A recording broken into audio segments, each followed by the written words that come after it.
Welcome to Counterpoint. I'm Tanya Granick-Allen. Today we're going to be discussing the Russia-Ukraine conflict. What has gone on for the past few weeks has been horrific to many of us, seeing the image from local journalists, from firsthand responders of heavy artillery fire, heavy machinery, war machinery like tanks, rolling into cities as civilians desperately try to flee. The loss of life cannot be understated. There have been thousands who are allegedly have been killed, everybody from tiny infants, from orphanages to elderly persons trying to flee, some making thousands of miles journey on foot to local borders. But what is going on the ground, and how do we see our way out of this? Is there going to be an end, and what will the role be for Canada? Well, later on in the program, I will be joined by retired Vice-Admiral Mark Norman, who will give us his insight on what role Canada could play, or some of the more geopolitical situation around the Ukraine-Russia conflict. But right now, I'm very happy to welcome Pavlo Lozynsky, who is a Canadian who is back in Ukraine, in Lviv, who's on the ground helping those trying to flee and giving some assistance to all of those local, including those staying. Pavlo, thank you so much for joining me today. Yeah, you're welcome. I'm glad to come on and share what's going on. And I appreciate that very much, because sometimes, when we hear from journalists, we don't know if we're just getting a spin, or we don't know if we're getting one side of the story. I always like to know what's happening right on the ground, Ukrainian population. And I feel that's the best way to have an assessment as to what's happening. So what is the humanitarian situation on the ground where you're at? Well, first of all, it is full-blown war, very brutal and unjust. I think you've seen probably footage in the news. Russia's basically destroying our cities all the way in the east, just shooting everything. That's like schools, hospitals, kindergartens. So many people are dying. Just today I've learned about, I'm a pastor myself, and Christians are very active here. And so there was one Christian volunteer who went to Kyiv to evacuate people, and he was killed by the bomb. They basically shot while people were evacuating. There was supposed to be green line. They just shot at them. So it's terrible. It's heartbreaking. I'm personally in Lviv. It's a far west city, and we are receiving a lot of refugees. We're close to Polish border. So far, it's like we don't have bombs falling on us. But we have tons of millions of people that are coming through. So statistics of today, only to Poland, it's more than 1 million people that went to Poland, and most of them come through Lviv. So far, over 1.5 million refugees, according to recent stats, have fled Ukraine, mostly to the bordering Poland, some to other countries, Slovakia, etc. When you're obviously you're in Lviv, you're receiving a lot of these refugees within their own country.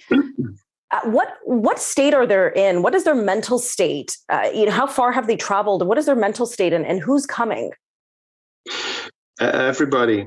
So I just before joining you, I've returned from a shelter. We, as a church, we've opened 2 shelters for refugees. So we just kind of providing place to sleep overnight, food.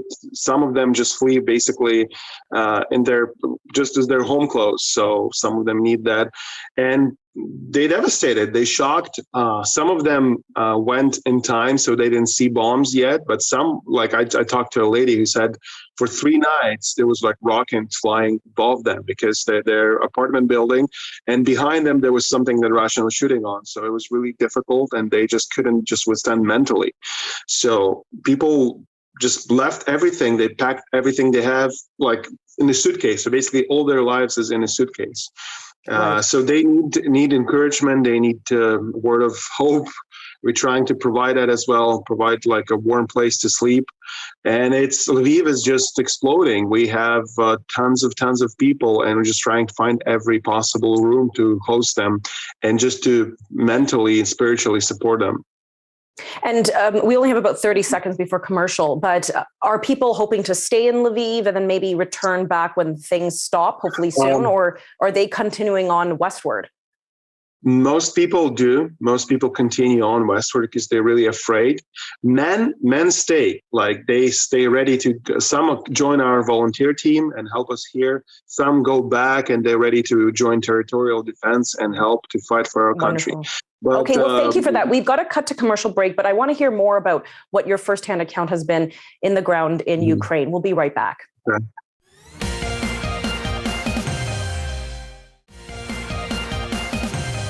Welcome back. We're discussing the Ukrainian-Russia conflict and what's happening on the ground.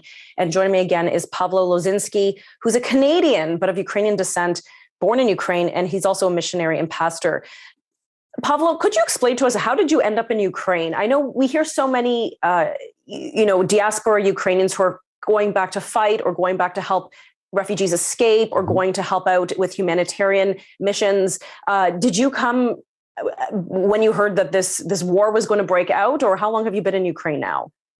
No, I've actually been here for a while, since 2005. So yeah, I grew up in Ukraine. Then our whole family immigrated to Canada. When I was 25 roughly, I just felt that I need to come back and make a difference here, to work really to help to build a good country. And I've been pastoring a church here and doing lots of social work. But right now, everything is under attack. Right now, everything we've been building is Russia's trying to destroy, unfortunately. So I'm a missionary with One Mission Society, and I was originally in Canada. I lived in St. Catharines, Niagara. And here right now, everything changes. We had some plans. We were working on something, but today we understand that, first of all, we need to save people's lives. And we may lose everything. But in the same time, people are very determined to fight, very determined to not give up. And I actually think we do have a strong chances of protecting that. But everybody needs to do their part. And for our viewers' information, I mean, Ukraine is a very large populous country. It's more populated than Canada. Obviously, it's not as geographically large, but it is about 45 million people. So far, about 1.5 million Ukrainians have fled. You said in your area of Lviv, it hasn't been hit yet because you're far west. How is there a hope that, within the coming days, that there will be more men who are fleeing, taking up arms and defending the country and further pushing back? We've heard reports that the Russian army has suffered huge casualties. A lot of their equipment has been destroyed. Is this fueling more to stay and fight, or are people still wanting to get out of a war zone? Basically, those who get out, just women and kids. We want our families to be protected. But men are ready to fight, and even some women volunteering coming back to that. This is our land. This is our nation. There's no reason whatsoever. Everything that Putin said is completely fake. It's actually, he's like looking in a mirror, like the things he's talking about Nazis and something like this, that's more about Russians, because they cannot stand another free country next to them and they want to destroy it. But yeah, we are very determined to fight and protect. Unfortunately, they're destroying everything, and we would need a lot of energy and finances to rebuild, but we're definitely not giving up. And like I said, no direct fighting on the west here, even though they've been shooting with rockets. So there's some damage here as well. But a lot of volunteers, a lot of men are ready, and like territory defense, it's like kind of in addition to army, like a national guards of sorts. Right. It's like there's way more people wanting to join it that there's arms. So Ukraine has more people ready to fight than we have arms. That's why we've been asking for help. One thing we really lack then is that we don't have a good aviation or good to protect our skies. That's why I've been asking for that, because basically they just bombing us, everything. Like they don't care what is it, like schools. It's like, I forgot today was a number, like hundreds of hospitals, schools were just destroyed. They don't care what to shoot at. Oh my goodness. Unfortunately. So when you're receiving these refugees that come out of these bombed out cities, Mhm. What kind of practical things are you setting up? I assume food supplies. Is the Red Cross helping out as well? The UN? So first of all, there's just room for us. So we set up, like personally, our church did, we set up 2 shelters in each, like 25 people can sleep. So it's just mattresses on the floor. We're providing food for them, clothing who needs, anything they need. And we also help to women and kids. We drive them to the border so they can cross into the safety. Other churches in the area are doing that. All the schools in the area were turned into some kind of shelters like that. But the need is just gigantic. A lot of people have to stay in a train station and there because there's no place for them to sleep. So if Canadians want to help out, if you know, hearing your testimony, your firsthand experience, it's shocking because this is 2022, and I suppose a lot of us don't think that we could be in a humanitarian crisis like this again. What should people do here in Canada if they want to help? You can pray for us. You can help financially. You can Google. There's multiple ways. You can Google my name under One Mission Society Canada, Pavlo Lozynsky. There's a fund set up with One Mission for Ukraine relief. And there's other things, but we practically need it. And ask your government to close the sky for us. Okay, Pavlo, thank you so much for joining us today. Stay well. Thank you. Welcome back. Joining me now to share his insights is retired Vice-Admiral Mark Norman, who's also Senior Defense Strategist with Samuels and Associates. Thank you so much for joining me today, Vice-Admiral. Well, thank you, Tanya, for having me. Well, when we're looking at Ukraine, and I know before we started recording, I was sharing that for me as a young child of Slavic descent, it really triggered a lot of emotions for me. And, you know, watching the tanks roll in, they're awful scenes, and the humanitarian crisis that's now ensuing. A lot of Canadians are responding emotionally. And I want to speak with you because, you know, I want to take the emotion out and really see what's happening and what can be done, what should be done, and the conversations that need to happen. When you and I spoke several months ago, we talked about asymmetrical versus conventional warfare. And, you know, when Crimea, that area of Ukraine, which was then annexed when the Russians annexed it, it was done through non-conventional, asymmetrical means. But now we're seeing conventional warfare at play. How does Canada, or how do we approach the situation when things keep shifting between conventional, non-conventional warfare? Well, it's a great question. I think the way you've laid it out goes right to the heart of one of the dimensions of this, which is the human dimension. And that's probably worthy of a bit of focus because notwithstanding how things might play out from a strictly military perspective, that there is an enormous human element of it, and we're seeing it on an hour-to-hour basis in this particular conflict, and that's why so many Canadians and others are very concerned about what's happening. And I think, you know, when we look at that, we start to consider the impacts of social media, for example, and this is a key element of what's playing out right now today. We have sort of 2 versions, if you will, of the narrative. One is the Russian version, which is being passed around inside Russia and outside Russia, and the other is the versions that we're getting on the ground from Ukraine. And that this is a really good example of how the power of the human component of this can be such a pivotal instrument in dealing with what's happening. And that's why we've got such a massive call for action and call for support on behalf of the Ukrainian people. That's why President Zelensky is being so effective. And I think that's partly why we're seeing a lot of criticism in the West for what appears to be a lack of action. So when thinking about the action, we, again, even as you mentioned, through social media, through President Zelensky, the Ukrainian president, directly speaking to us, directly to the world, and you know, good for him for utilizing those platforms. What should the reaction be? We hear continually the demand for, you know, a no-fly zone over Ukraine, and that to the layman sounds okay. Yeah, great. Let's have no-fly zone. Let's make sure no planes fly over Ukraine. Therefore, no bombs can be dropped. But what does that mean practically? If we declare a no-fly zone over Ukraine, either through the UN or through NATO, What does that mean? What is the end result of something like that? Yeah, so I think I'm going to answer that question through the context of roles and responsibilities in NATO really quickly here, because I think it's important for your viewers to understand that NATO's primary responsibility is the defense of NATO and its member nations, and Ukraine is not a member of NATO.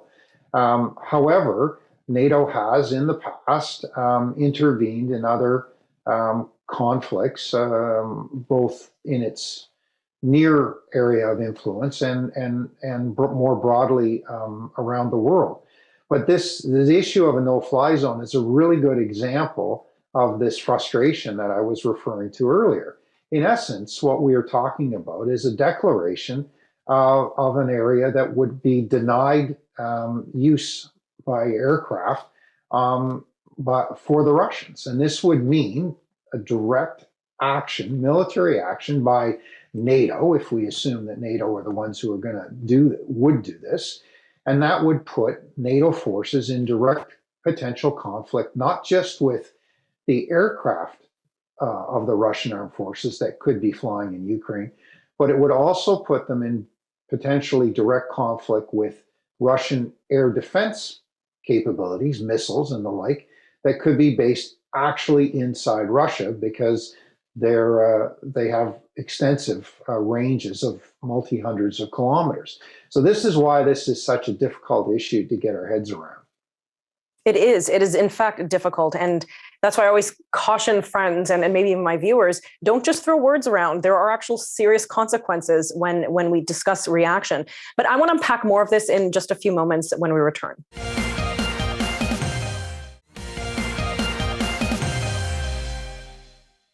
Welcome back. We're picking up our discussion on the Russia-Ukraine conflict. And again, joining me is retired Vice-Admiral Mark Norman. Mark, we were discussing NATO before the commercial break, and Canada is obviously a member of NATO, but the Canadian military has been underspent, especially with our NATO promises, for decades. What should Canada be funding? Well, I mean, it should be funding the the collective expressions of government intent over the last couple of governments. And therein lies the problem, is we have policy statements and expression of intent that are never actually delivered. So if we had the force that both the Trudeau government declared they wanted in 2015 and the Harper government before them, we'd have a few more options available to us to support NATO in terms of bolstering the alliance as it presents a strategic deterrent to Mr. Putin at this particular point in time. Right, absolutely, and that's, I think, an important point to make, because, as I said, Canada has been very much underspent, and I think many Canadians, when we see some of the larger aggressors in the world, if you will, China, Russia, Canadians who have a large Ukrainian diaspora, who have a large Chinese diaspora, we ask ourselves, how was this allowed to happen with Ukraine? And if this is allowed to continue, and this invasion, if you will, is allowed to continue in Ukraine, what does that mean for China and Taiwan? Yeah, well, I think it's a very good point, and it is of concern. Certainly, China is going to be watching this very carefully, and they're playing their cards really close to their chest. We're getting very sort of vague signals out of China with respect to their position on this particular crisis in Ukraine. But more importantly, I think they're going to be taking extensive notes as they watch the West's reaction primarily. What is or is not the American position? Are they prepared to use force or not?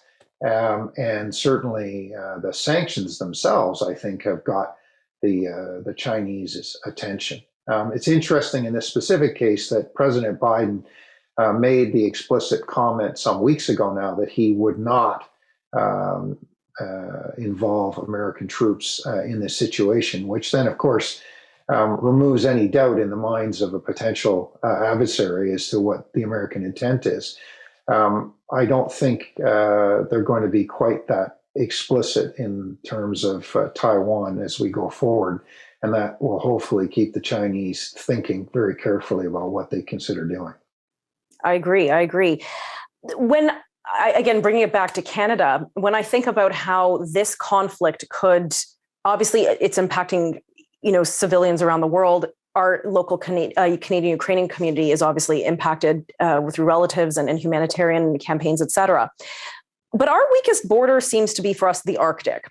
And we know the Chinese have been there buying up mining companies. And there's a concern about the Chinese-Russian, what's to prevent China or Russia coming in and annexing our Arctic, Canadian Arctic? How would Canada, or how should Canada be preparing for something like this? It's a pretty loaded set of questions you've got there, but I think they're really important. And I'm on the record as having said consistently that we do not take the security of the Arctic seriously. We pay lip service to it in many respects. And we really need to start thinking more strategically about how we act in that particular area. And as far as the threats are concerned, I mean, the short of actual annexation, there's control, and that can happen commercially. And that's one of the reasons why we need to be very careful when we offer commercial opportunities for foreign companies in that region. As it relates to military or geographic issues, that's a topic of a whole other discussion. Right. But I think in the short term, to get right to your point, we need to put our money where our mouth is, to put it bluntly. And we're long overdue for significant modernization and improvement to our entire continental defense capability from space to the seabed. And that needs to be a priority going forward. Okay, Vice-Admiral, thank you so much for your time today. I truly appreciate it. Thank you very much, Tanya. So that was some interesting insight on what's going on with Russia, Ukraine, and how what happens there could spill over to us here in Canada. For Counterpoint, I'm Tanya Granick-Allen.